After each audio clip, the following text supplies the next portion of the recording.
my brothers and my sister. I've been able to rely on them and lean on them, and it's something that I encourage all of y'all is to find someone in your life to rely on and someone that you can count on, because sometimes things don't always go the way you want them to with diabetes, and it's I credit them for everything that I've been able to do. I remember after being diagnosed a week later, I remember playing on a soccer field and playing a competitive soccer game, and I had 3 goals and played a really good game. And after the game, I was really fatigued and tired, and I tested my blood sugar, and right after the game, and my blood sugar was 400. And for those of you that know, 400 is pretty high. And I was cramping up all over, and this was the first time I ever had to deal with having diabetes and playing a competitive sport, and it woke me up to all the things that I had to do to be able to be successful and to have diabetes and be able to play sports, and that's something I've always wanted to do. Going down the road, I freshman year of high school, first time I ever played football. My mom was worried. She was worried I was going to get hurt, as all moms do, worried. But my dad was worried about playing football and being off my pump for a long time. Football is a sport where you're going to be off the pump for over 4 hours. And the first game I had, I've never played. I was basically running around with a blindfold across my eyes, just trying to catch the ball. And I had over 300 yards receiving and 3 touchdowns.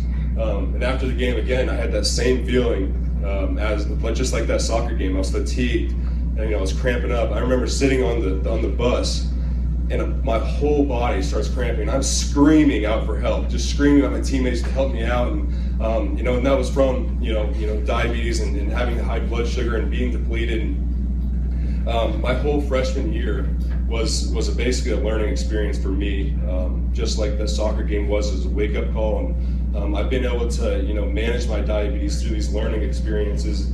But going through my sophomore year, I started to get a lot of scholarship offers, and from places like Texas A&M, Oklahoma, and the biggest thing for me was I was talking to Coach Stoops, and Coach Stoops was telling me, he was talking on the phone, and he's like I've had a bunch of players, I've had players with diabetes, and I've had them go on to play in the NFL and healthy careers and be Hall of Fame careers. And that was something for me, because I saw Coach Stoops, and he had my back, and he supported me, and I didn't think he would at the time. I thought a coach would not really want a player that's diabetic, but he wasn't. He was very supportive, and that's one of the reasons why I chose to go to OU.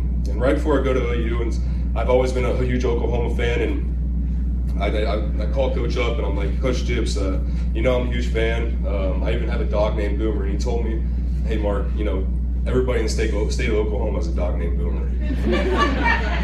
But so going to college, parents are nervous. Like all parents are.